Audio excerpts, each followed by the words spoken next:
السلام عليكم، عاملين ايه احلى اخوات في الدنيا؟ انا مش عارفه اقول لكم ايه بالظبط والله، بس بصوها الكارثه اللي انا كنت فيها. انا كان عندي السقف بتاع اوضه النوم مطبل شويه، فلما جه بقى مع هزه الزلزال اللي كانت حاصله دي كده، وكان كمان عندي البانيو بيخر تحت، فحصلت عندي كارثة في الشقة، والحمد لله رب العالمين ربنا سترها. فبصوا المنظر، انتوا كلكم هتتصدموا من المنظر اللي هتشوفوه.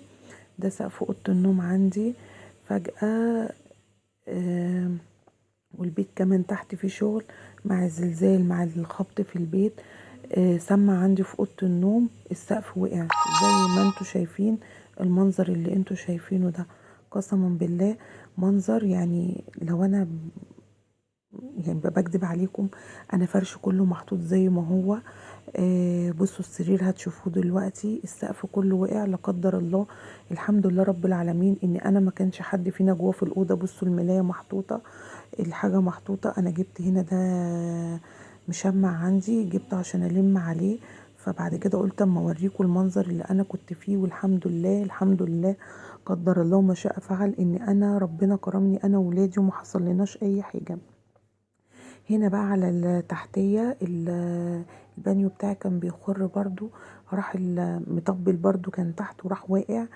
فقلت بقى يلا بالمرة اعمل البانيو راخر بالمرة. بصوا المنظر، المواسير كانت متاكلة، فتخيلوا السقف كان اللي تحت عامل ازاي مع الخبط والرزع، كله سمع في قلب بعضه. فبرضو السباك قال لي احمدي ربنا انكم منزلتوش بالبانيو تحت. يعني بصوا المنظر حاجة والله العظيم ما ينفعش الواحد يقول غير لا حول ولا قوة الا بالله. والحمد لله ان احنا انا وولادي وزوجي سلام.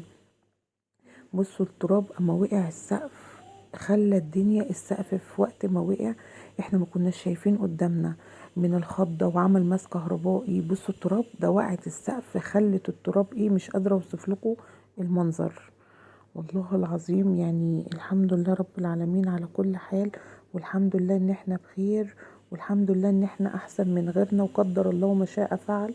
دعواتكم الحلوة احلى اخوات، وقفكم جنبي في الموقف اللي انا فيه دوت، لان انا في موقف لا احسد عليه. بص الشقة بقى اللي قدرت اطلعه بقى، بقيت عمالة لملم في الحاجة كده بره، وزوجي شاف بقى حد يجي يعمل لي سقف الأوضة.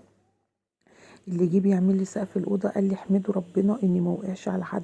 الاوضه دي مستحيل يكون حد كان بينام فيها بالمنظر اللي احنا شايفينه جواها ده بيعمل بس كده بايديه الحاجه بتقع.